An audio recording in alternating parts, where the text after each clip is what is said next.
Welcome back to the Library Wonder. Today we'll be reading from Library Wing 1, The Hidden Nest, over to King Shash's Shelf, where we will be reading Vel, Second Rotation, 5099. One of the written works of Ulak the Drifter, translated by Din Dora. Now, without further ado, let us begin. Vel, Second Rotation 5099. Chronicle of Ulak the Drifter, annotated by Shahrazad Keret. Vel, Second Rotation 5099. Today was spent in a mostly uneventful fashion. I rested, gazed through my room's window, surfed the network, and read some of the books provided to me by my caretakers. Titles included Hamlet, annotated and translated to Imperial Canon, Alkrun of Edena, and At Tannhauser's Gate, all of which, I'm told, are amongst the Archmage's favorites. At dusk, however, an android servant knocked at my door and informed me that Lord Mortiz had invited me to dine with him. As the robot escorted me to the top of the Obsidian Cathedral, I wondered whether the former emperor intended to accost me over the contents of my chronicle. Though I had not written much about my discomfort and distrust over Lord Mortiz's intentions, the Archmage must undoubtedly know of my concerns with his intruding and imposing on me, despite him offering to facilitate my journey to Amvant. Would he again attempt to intimidate me? Coerce me into doing his bidding? The answer soon became clear. The Archmage waited, not poised like an ominous shadow, but seated at the head of an ornate, elegant table set for two. Compared to how he had portrayed himself at the Sacred Library's archives and at the cathedral's morgue, Lord Mortiz seemed almost carefree. His form relaxed yet still gallant. I could almost tell he was smiling beneath his silver mask. "Welcome, Ulak Unlij Nar," he said, seated from his seat. "I believe I owe you an apology for these last few days. It has been, to say the least, ungentlemanly of me to intrude in your business and impose my own agenda on you. For this I am sorry, as I am for the unpleasant experience you have had with the lords of Zibalba and their emissary. I hope you will forgive me, so that we might part, if not as friends, as fellow elders of the cosmos." "I am not sure what you mean, Archmage," I managed to say, stunned both by the unexpected apology and the sincerity with which it was spoken. Could this be an attempt to lure me further down his maze of agendas? A way to make me lower my guard? How could I be sure? An apology from the likes of Lord Mortis was undoubtedly something few beings ever got. Though part of me wanted to flee, paranoia stiffened my steps. Could I deny the once emperor of the greatest civilization on Midgard a chance to make amends? "Please, Ulak. I know when I have wronged someone. Come, I implore you." Lord Mortis continued, motioning at the table, its silverware sparkling as Volk slowly descended beyond the horizon. "Let us talk over food and drink. If there is something I have learned over eons, it is that a full belly always clears the mind and softens the heart.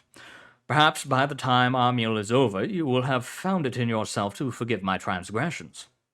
There I had my answer, though another question arose in my mind as I sat.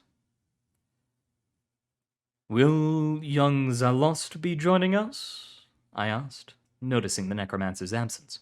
I was hoping to express my gratitude to him. Risking his life, his soul, for the sake of this journey is something I could have never asked of him. All I can do now is give him my thanks. "You might soon have to thank him for more than that," Lord Mortis said shyly. "Annabelle is, shall we say, securing your passage off-world. A shame, really, that he will miss dinner. How so? I asked, puzzled. I had assumed that had already been arranged. Amvat is very far away, further than any commercial transport system would take you. Besides, the other members of the Galactic Triumvirate would not take kindly to an Imperial vessel entering the buffer zone without a very good reason. Not even rescue operations are clear without significant paperwork. Drifter, as you probably know thanks to your interactions with the ghost of Miguel Guerra. Then how? The question answered itself before it was even spoken. Outlaws, of course. It could not be more obvious. Our entire operation was clandestine. Our venturing beyond the frontiers of the Empire known only to those who would not speak of it. Who better to carry passengers past the dangers of wild space than people like the ones whose memories I had seen a few days ago? I assure you, there is nothing to be concerned about, Lord Mortis reassured me. Annabelle knows his way around more distasteful types. Whoever he picks for the job will be much more efficient than our unfortunate informant. After all, who does not want to be handsomely compensated by the immortal empire? And besides, something tells me this would not be the first time you found yourself in the company of pirates. Indeed, it would not, I admitted. Though it is most certainly nothing to brag about, I have in fact been aided in the past by pirates, smugglers, and other unsavory characters. You have my thanks, Lord Mortis. I trust that you and your pupil know what is best for our journey. However, I cannot help but wonder, how does a man as young as Annabelle possess such knowledge of the Empire's underbelly? A truly driven man will do whatever it takes to achieve his goals. The former Emperor shrugged. Let us not dwell too much on it for now. The night is long. There is much to talk about. Before I could reply, one of Lord Mortis's android servants began filling our cups with a golden sparkling liquid that smelled and tasted of honey. Elven mead, Lord Mortis said, holding up his cup. A token of friendship between the Empire and the fair peoples, as it is now between you and me. Shall we toast? What to, Archmage? The success of your journey, of course, and to the completion of our quests. A smile, too, crawled upon my face, my arm lifting my cup along with my spirits. Against all expectations, I was going to Amvat. To my success indeed. We conversed as our food was served. As we moved from one dish to the next, the displeasures of days past buried by a myriad of flavors and aromas. The evening faded into night as we discussed politics, literature, and travel. I learned of Lord Mortis's passions and interests, his experiments and projects, his traveling and enjoyment of the empire he had built. It was only fair, he said to me, that he spent as much time getting to know his people as he spent integrating them into his domains. Lord Mortis asked as much as he could during our chat. He wished to know all about me, about my people and culture, about the chronicle I wrote and the experiences spread across its pages, and I indulged him. By the end of my recollection of my most significant journeys, he asked if I would be willing to allow what volumes I had written throughout the ages to be translated, and I agreed on the terms he share them with the Empire rather than lock them away in the archives. Of course, Chief Librarian Jutla will be elated to finally have a copy of your work for the Sacred Library, the Archmage conceded. The thought crossed my mind that I must give Jutla an appropriate goodbye. I do not know when, if ever, I will return to the Immortal Empire, and there might not be another opportunity to thank her for all she has done for my travels through Midgard. Our meal continued, every new dish more savory than the one preceding it. We had a thick, strongly flavored broth made from an animal called yak, a sumptuous salad prepared with peppers, olives, and cheese, served with hummus and pitta, an entire tray of exotic mollusks and fish, all served cold, and a wild boar braised to perfection. As we ate, I could not help but notice that these foods, along with the wines and other drinks served during our dinner, were all of Terran origins, some of which I had tasted before. I had warmed my freezing bones with the traditional Yeti stew during my cruising of the Himalayas, eaten of the olives grown on Thermodon by the Amazons, gorged myself on the sea creatures endemic to Atlantis, and feasted on the boars and deer struck down by a triumphant wild hunt. See Party of Gods, Volume VII. As the androids served us dessert, an ample variety of small tarts and pies, I inquired the Archmage about his choice of foods, to which he responded, "Reading a few passages of your chronicle gave me the idea that you might be fond of Terran ingredients." "I'm very fond of Terran cuisine, yes," I admitted. "I was beginning to miss it. The last time I tasted hummus was right before that unfortunate incident back in Sunan." "I believe you are very fond of Earth," the Archmage retorted, laughing. It was odd, yet strangely pleasing, seeing him that way. "Who can blame you? It is a remarkable planet filled with remarkable sights." "And remarkable peoples, Lord Mortis. I do not believe I have ever seen a planet so diverse. Humans, elves, fairies, merpeople, dwarfs, dragons, goblins. How one keeps a world filled with so many different cultures and species from tearing itself asunder, I do not know. What I do know is that their resilience is admirable, and they must surely be a great addition to the Empire." "Indeed they are. Mankind is particularly proved something special. My empire has watched them since before they devised their first flying machines, their struggles, their failings. They seemed so ready to strike at each other, so willing to extinguish themselves in blood and nuclear radiation. I even considered sabotaging their space programs, lest they reached and made war against the people of Barsum." Barsum, known to Terrans as Mars, gained membership to the Immortal Empire nearly 5 centuries before mankind's invention of the steam engine. "Is that what makes them special?" I asked. "That they succeeded against all odds?" "In a way, yes," the former emperor responded. "Mankind is but one in a long list of civilizations at odds with itself and the world around it. They were so fearful, so vulnerable, that they turned to hatred of all things strange, even amongst themselves. They built institutions, commanded legions to capture or destroy that which they thought abnormal, to hide the truth of their worlds, that they were not alone in the universe, let alone their own planet, and that they were most definitely not the strongest or smartest beings in creation. Had they gone extinct by their own hand, who would have been surprised? The true triumph of humanity, Ulak the Drifter, was making peace with itself and with others." Of course, I thought. I had spent a century walking the earth and seen mankind's achievements and triumphs, but I had also learned of the dark past behind them, the wars, the hatred, the devastation of their own planet and its resources, the suppression of magic and wonder. I had to agree with the Archmage. The survival of Homo sapiens sapiens was beyond miraculous.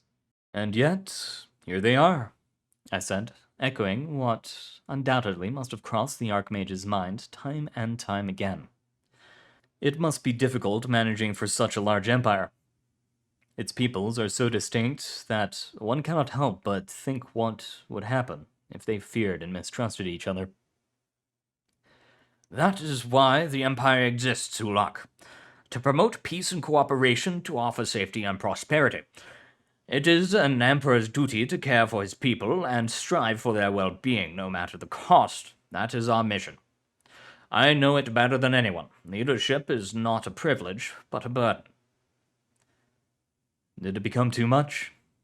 I ventured, for I knew I risked offending my host. "Is that why you abdicated your throne?" Lord Mortis stared at me intently, his flaming green eyes fixed upon mine, and laughed. Ha! The question many hold but fear asking.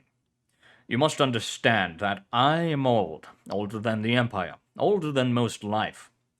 Since the age of tribulation, the Empire grew and thrived under my watch, expanded over eons to cover galaxy after galaxy. I have seen it all, Ulak, the best and the worst civilization can offer. I have waged war and preserved peace, uplifting countless worlds and brought others to ruin. I have done much good, yes, but I have also done unspeakable things. All in the name of my people. But now I believe I have done all I could do for them, from the throne. The time came for me to find a different way to serve the Empire once ruled, and I accepted it with all the grace I could fashion. Then why not stay at the new Emperor's side? I asked, remembering what I knew of the current ruler of the Immortal Empire. Your daughter was still very young when she took the throne. She could have used your guidance, your counsel. Truly, you could have continued serving the Empire while whispering your wisdom in her ear. Elita has ruled for only 300 years, yes, but she has done so both astutely and benevolently, like I taught her to. The Archmage shrugged. She knows that a ruler's time, no matter how long, is finite. That has been my counsel for her. One day, she too will know war and suffering, and when that day comes, she will come to recognize the burdens, the sacrifices of an emperor. One day, Ulak, she too will understand that one cannot be a good emperor and of good conscience. A tense pause followed, broken only by the androids clearing our table and pouring us another drink. At that moment, no longer did I think about the intimidation to which the Archmage had subjected me. The man behind the silver mask, the man who I now dined, had done far worse than making vague threats. This was still Lord Mortis's empire, and he would defend it at any and all costs, with or without a crown. However, I could not help but wonder. The outcome of the Krolovar invasion, the horrors committed in the name of peace and order, the moral cost of exterminating the Krolovar, had it all proven too much for the Archmage? Perhaps he, like all good leaders, had found it impossible to hold a crown drenched in blood. You did what you had to, Archmage, I cautiously said. You should not blame yourself for making hard choices. Sometimes there is no other way. No other way indeed. That is why I have imposed on you, Ulak. Though it pains me to have been so discourteous, the fate of the Empire, the fate of the universe, might rest on your path, a path that perhaps you do not know you walk, but one towards which you are nevertheless heading as we speak. And your apprentice, Archmage, does he know the path you have put him on, or is he too a victim of fate?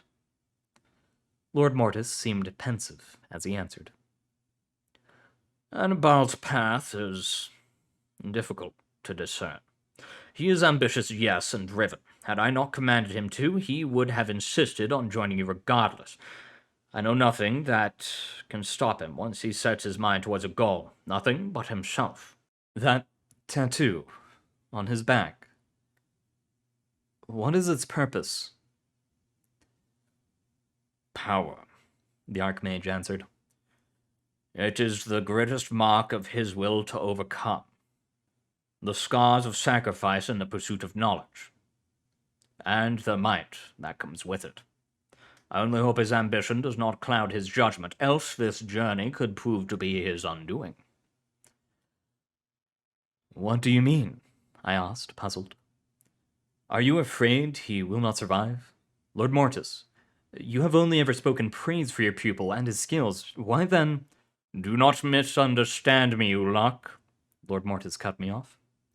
Annibal's talents are not in question. He is a prodigy indeed, a magician unmatched in both raw power and mastery of the mystic. That is why he, and he alone, is to carry out my designs on Amvat. But he is also young, reckless, and arrogant. You have already seen what his flaws can entail. You were there 2 nights ago, after all. Gebara said you meant to test Annabelle, I said, recalling the Death Priest's words. He failed, did he not? You saw how he froze, how his will cracked, Lord Mortis answered. Understand, Ulak, that this was not a test of skill, but of character. Annabelle was never meant to take on the full wrath of the lords of Zibalaba. Not alone, at least. He was meant to recognize how unmatched he was, how foolish it was to risk everyone's souls for a speck of knowledge. Instead, he let his hubris overcome him and compromised far more than your quest. The Archmage's tone had turned bitter, like a father disappointed in his child. You were never in any danger, he continued apologetically. Had something gone wrong, Gebara would have intervened and stopped the ritual. Still, it is rather fortunate that you stepped up when you did. Our quests could have both been extinguished before they ever began. I only meant to help, Annabelle. The first of many times you will depend on each other, Lord Mortis said. So it shall be. If you are to survive this ordeal, cooperate, trust, learn from each other. Who knows? Perhaps Ulak the Drifter, by the time this journey ends, Annabelle will have learned from you what I have failed to teach him. What could I possibly teach your apprentice that he does not already know? Lord Mortis stood from his seat, his towering figure fused with the starry sky. I could tell our time was at an end. If Annabelle is to accomplish his mission, if he is to fulfill his quest, then he must learn that there are things against which not even he can stand alone. You both must. Rest well tonight, friend, for tomorrow your journey begins. Heed my words, else Amvat will consume you, body and soul. Good night, Ulak the Drifter. May our paths cross again. With that, the Archmage stepped into shadow and vanished into the night. Once again I was left alone with my thoughts and my preoccupations. Tomorrow my path becomes clear. Tomorrow my quest begins. But is this journey still my own? Or has it become much more? And that's all we have time for today. Thank you very much for coming, dear Wanderer. It has been an honor reading for you. If you want to hear about Annabelle, or more stories from the Chronicles of Ulak the Drifter series, I highly recommend checking out Din by Door's author spotlight on this channel. Thank you very much for coming, and good luck out there. It was fun reading for you.